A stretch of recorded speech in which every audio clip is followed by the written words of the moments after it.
नमस्कार,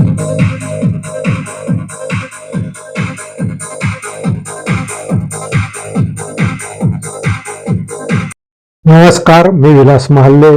GTV news मराठीच्या या बातमीपत्रात आपलं स्वागत. यवतमाळच्या घाटंजी तालुक्यातून एक धक्कादायक बातमी समोर येत आहे.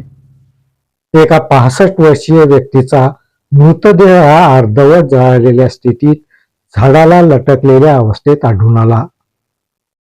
आढळून आलेला मृतदेह हा शिरोली येथील त्र्यंबक निकम यांचा असल्याचं स्पष्ट झालं आहे. मृतक त्र्यंबक हे तळणीला जात असल्याचं सांगून घरातून बाहेर पडले होते. मात्र ते उशिरापर्यंत घरी परतले नाही. त्यामुळे कुटुंबियांकडून त्यांचा शोध घेण्यात आला, मात्र ते मिळून आले नाही. अखेर 4 डिसेंबरला कुटुंबियांकडून घाटंजी पोलिसात त्यांच्या हरविल्याची तक्रार दाखल करण्यात आली. पोलिसांनीही त्र्यंबक यांचा शोध सुरू केला. अशातच पारवा पोलीस स्टेशन हद्दीतील पाटापांगरा जंगल परिसरात एका 65 वर्षीय व्यक्तीचा मृतदेह अर्धवट जळालेल्या स्थितीत झाडाला लटकून असल्याची माहिती ही पोलिसांना मिळाली.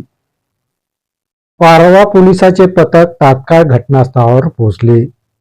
पोलिसांनी अधिक चौकशी केली असता अर्धवट जळालेल्या स्थितीत असलेला मृतदेह हा शिरोली येथील त्र्यंबक निकम यांचा असल्याचं समोर आलं.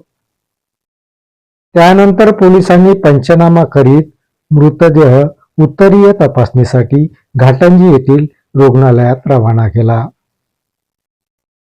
त्र्यंबक निकम यांचा मृतदेह हा अर्धवट जळालेल्या स्थितीत आढळून आल्याने त्यांनी आत्महत्या केली का त्यांच्यासोबत काही अघटित घडलं हा प्रश्न समोर येत आहे.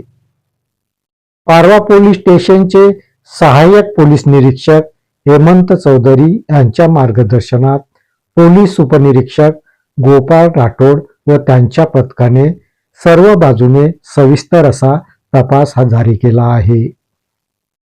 या बातमीपत्रात इथेच थांबतो. परत भेटूया नवीन बातमीपत्रात. तोपर्यंत पाहत राहा GTV न्यूज मराठी.